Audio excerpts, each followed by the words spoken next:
I think people need to get used to it. It's coming. It's going to be here. Yeah. And just because it's been shown at the World Cup as it is on every match, it was there for the FA Cup, it was slow. Decisions were slow. Whereas in the World Cup, it's literally ref will takes about 30 seconds, of which the game in 30 seconds the game flows a lot. Like from one chance here, it could be on the other side scoring. And with VAR, it's that thing that in football we're not used to that stop-start.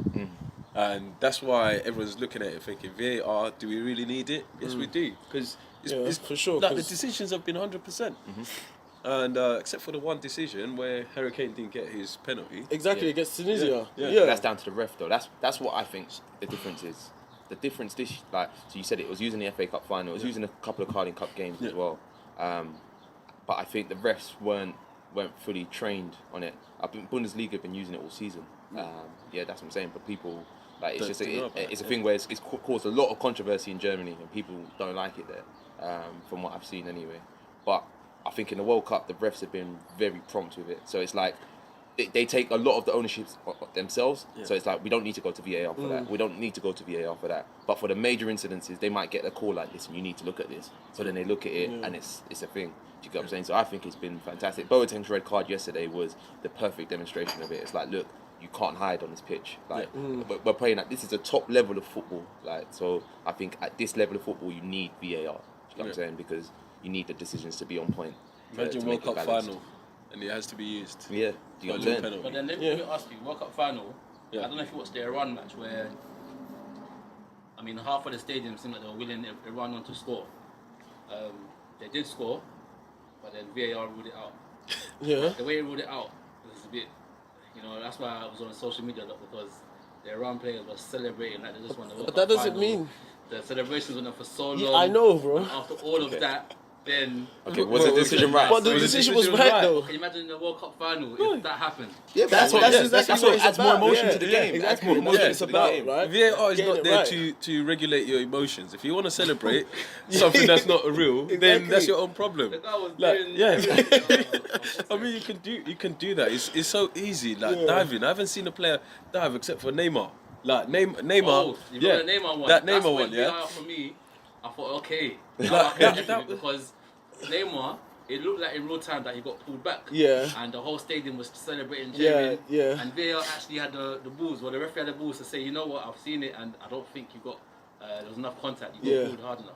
So No, he definitely didn't get pulled hard enough. Yeah, he just felt it, then he went down. Like It was so funny because he went down in stages. He got touched. His shirt was pulled. Yeah. And a little touch. Then you paused. Then you went back. Yeah. And that pause and the falling wasn't enough impact. Like there wasn't enough contact to put him down. Yeah. So the ref just. And what I haven't seen refs doing is giving yellow cards for decisions like that.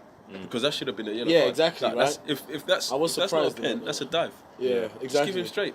I was surprised about that. Just give him straight. Yeah. 'Cause I was thinking that should have been a yellow card if it wasn't a penalty. So don't you think it takes obviously the next day, or for me, like a lot of Arsenal fans that I know, I'm going to pick on Arsenal fans, they're always like, yeah, we should have had 2 penalties, you saw that it was clear, the referees are against us, blah, blah, blah. Do you reckon that VAR kind of, it stops that kind of like pub bar talk at the end of the games to where you can have debates like, we should have had this or we should have had that, or if this didn't go that way. Now it's so clear cut. Like, do you reckon it's going to, I still think there may be some controversy behind it, like enough for people to talk about. So it will kill a bit because it's either it was or it wasn't, and they're gonna highlight that. But I still think there'll be something about it that would spark conversation, such as maybe I don't know if there was like a decision that should have gone to VAR. should have gone to VAR, but it didn't. Then they replay it. Then if that decision, goes there, it's still got to be debate. It's early days. It's early days still. Iceland's penalty. Yeah. Basically, the ref didn't see it. There was contact, but in live play, like full flowing game, you can't see that. You think that he's just tripped over himself, but he's been tackled, and then VAR comes in and helps that situation. Then people still talk about it because there's still something to discuss. Was that decision right? If it wasn't for VAR, would the ref have caught that?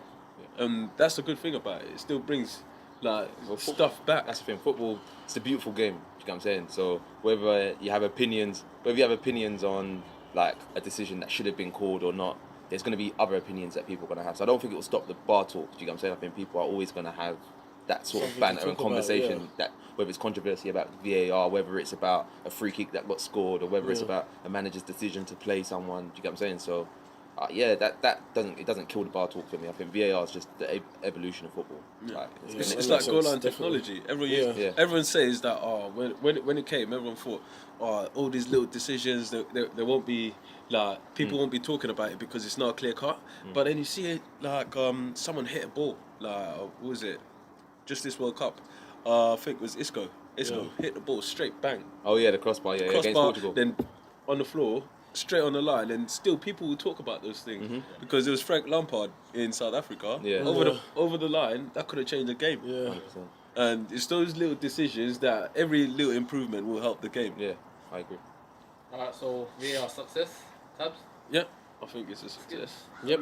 Unanimous, man. Unanimous, yeah? So VAR, is it here to stay then? I agree with it. It's As the next steps. Is there cons to it?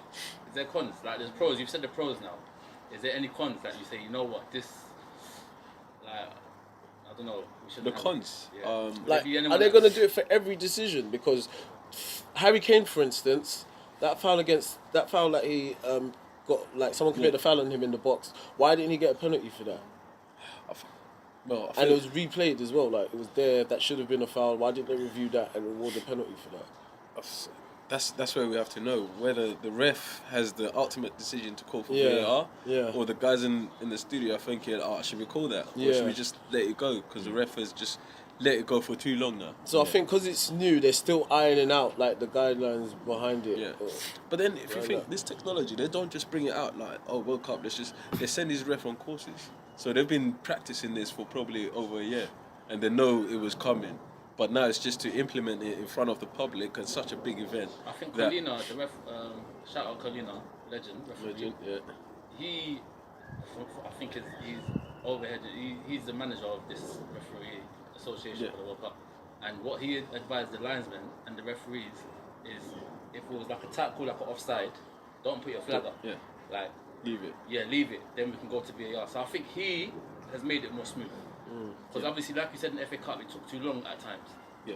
And then there was no they didn't have even the box signal that they're doing that. Yeah. So it was like everyone in the stadium thinking what's going on. Yeah. But I think he kind of tightened it up. So. But then even if you look, when it's VAR, like imagine an offside. If a linesman puts a flag up for offside, everyone switches off. Like they stop it automatically. So if there's a tight decision and the linesman's done that and it wasn't the right decision, it then stops the flow of the game. Then everyone's going to VAR and looking, that wasn't offside. What's he done? He's fumbled. And no one wants to see a ref fumbling in the World Cup because automatically refs are hated as it is. Yeah. But when you do that in the World Cup, it's just 10 times magnified. Yeah, it's true. So VAR set the stage.